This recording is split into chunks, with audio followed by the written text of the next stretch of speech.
Hello guys! For today's topic, Joy Diwata, confirm may sakit. Danjoy naka-only care. Sa hirap o ginhawa, may sakit man o wala, matibay ang love team na Danjoy. Bago po ang lahat, ayan, nais ko muna i-shoutout lahat ng member ng Karepa, Kalingap Reactor Partner, at sa lahat po ng sumusubaybay ng aking vlogs. At syempre po, shoutout po sa lahat ng sumusuporta ng team Danjoy, Team Jom Carl at ng Team Edsy. Ayan, lahat sila 100% nating susuportahan. At ako po inyong lingkod, Kalingap Kiel. Nawa po sa bago po sa aking munting channel, please po subscribe, like and share, at huwag niyo pong kakalimutan na i-click ang notification bell para lagi po kayong updated sa aking mga videos. Kit po sa lahat, Kalingap Rob at Kuya Val Santos Matubang ay patuloy natin suportahan, at sa mga bago pa po, subscribe nyo rin po.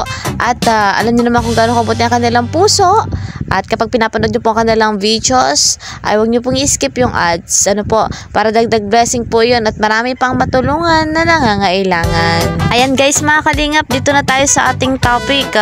At si Joy Diwata nga po ay confirm na may sakit. Ayan, ano, yun po yung vlog ni Kalingap Rob. Kung gusto nyo po ng full video, ano po, ay panoorin nyo po yung video ng ating Kalingap Rob. Supportahan po natin. Ayan, para malaman natin kung ano talaga yung sakit ni Joy. Ano po, panoorin natin ito.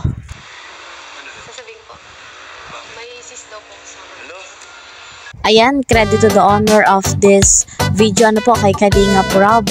At nabanggit nga po ni Joy na meron siyang sis. So guys, mga kalingap, nakakalungkot man yung sitwasyon ni Joy, at under observation nga daw po siya for 6 months. Ayan nga guys, mga kalingap, merong sis itong ating Joy, ano po, at hindi pa naman daw po yun cancer. So safe na safe pa itong si Joy, at after 6 months malalaman natin kung ano yung resulta.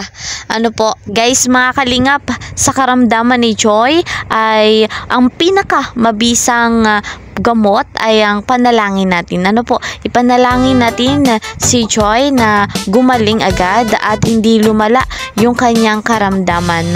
May awa ang ating Panginoong Diyos at gagaling agad si Joy. At payo ko lang kay Joy, ano, sana makarating sa kanya itong vlog ko, ay nawa magpapahid ka ng langis. Ayan, alam mo naman kung anong ibig sabihin ko bilang kapatid sa pananampalataya. So ang Danjoy ay naka-only care. Syempre, kagagaling lamang sa operation ni Kalingap Dan, at ito namang si Joy ay nagpapagaling din. So pareho sila na kailangan nila ng unlimited care, no, pag-iingat sa kanilang sarili para matamo nila yung magandang kinabukasan, magandang future, lalo na sa love team nila. Ayan.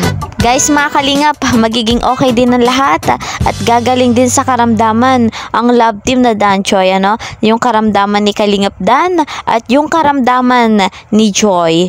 Ayan guys, mga kalingap, parehong may nararamdaman ang Danjoy. Ang tanong, may nararamdaman din kaya sila sa isa't isa? Ay, alamin natin yan sa susunod pang kabanata. Syempre naman, darating at darating din dyan, at magpapagaling muna yung dalawa.